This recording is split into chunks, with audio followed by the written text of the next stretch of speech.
Someone texts you back, okay, just that. One word, no punctuation, no emoji. And within about 4 seconds, your brain has already written an entire tragedy. They're mad. You said something wrong. This is the beginning of the end. Here's something almost nobody realizes. Your brain isn't overreacting by accident. It's running a threat detection system that was never designed to read text messages, and under the right conditions, that system will manufacture a crisis out of nothing. Not occasionally, reliably.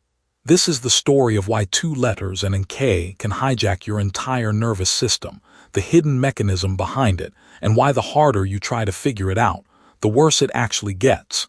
But to understand why okay feels like a verdict, you first need to understand what your brain is actually doing when it reads a message. And to understand that, you need to know that your brain was never built for text.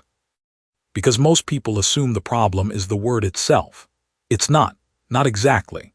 The actual problem is missing information. When you talk to someone face to face, you're not just hearing words. You're reading tone, timing, facial expression, posture, roughly a dozen channels of data running at once. Psychologists estimate a huge share of what we communicate has nothing to do with the words themselves. Take all of that away, strip a message down to plain text, and your brain is left with a gap. And brains do not like gaps. When there's missing information, your mind doesn't shrug and move on. It fills the space automatically, and it doesn't fill it with neutral guesses. It fills it with the worst-case option because, from an evolutionary standpoint, assuming danger and being wrong costs you almost nothing. Assuming safety and being wrong could cost you everything. That bias has a name: negativity bias. It's why one bad review sticks with you longer than 10 good ones. And it's exactly why okay doesn't read as calm. It reads as clipped, and your brain treats clipped as a warning sign. Researchers have actually measured how badly this system performs over text. In the mid-2000s, a study out of Cornell and the University of Chicago tested how well people could tell when someone was being sarcastic in an email versus in person. The senders were confident their tone came through clearly nearly every time.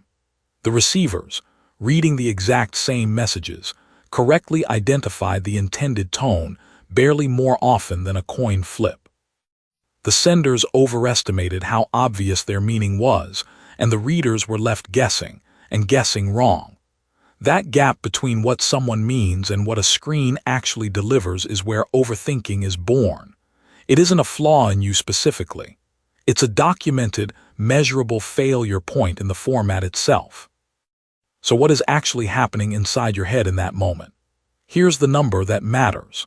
Neuroscientists studying social rejection have found that the brain regions activated by social pain, being excluded, being dismissed, feeling unwanted, significantly overlap with the regions activated by physical pain. A widely cited brain imaging study from UCLA had participants play a simple ball tossing game, then rigged it so the participant got left out. The same neural circuitry that lights up when your body registers an injury lit up when people were socially excluded.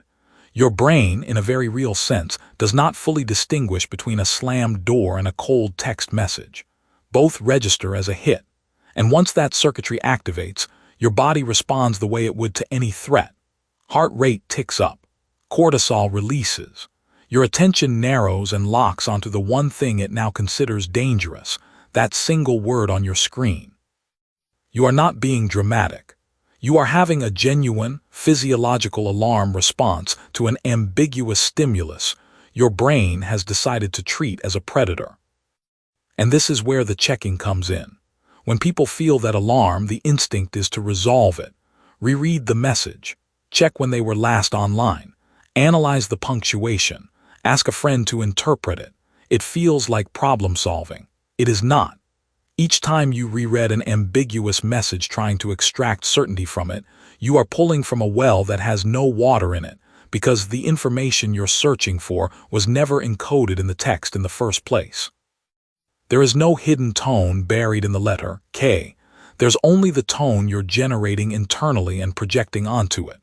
So the checking behavior doesn't calm the alarm. It rehearses it. Each rereading is a fresh activation of the same threat circuit, and like a muscle, the more you fire it, the more sensitive it becomes.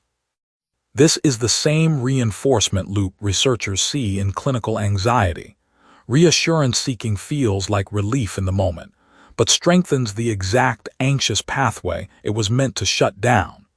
The behavior that feels like it's solving the problem is the behavior that's making the problem worse. Now here's the part that should genuinely surprise you. The intensity of this reaction has almost nothing to do with the actual relationship, and almost everything to do with something called intolerance of uncertainty, a trait researchers can measure with a simple questionnaire. People high in this trait don't just dislike not knowing something. Not knowing registers to them as actively threatening, regardless of how minor the stakes are. Combine that with what psychologists call rejection sensitivity, and you get people who are essentially preloaded to interpret ambiguity as rejection before any evidence exists. Studies on attachment style back this up directly. People with an anxious attachment pattern show measurably stronger physiological stress responses to ambiguous social signals, texts included, than people with a secure attachment style, even when shown the exact same message. Two people can receive the identical "okay" and have completely different nervous systems fire in response, and neither one is wrong about what they felt. Their baseline wiring is just different. But here's the catch. It isn't really about the word "okay" at all, and it was never really about that one conversation. The single-word reply is just the trigger, the ambiguous gap your particular nervous system was primed to fill with worst-case data.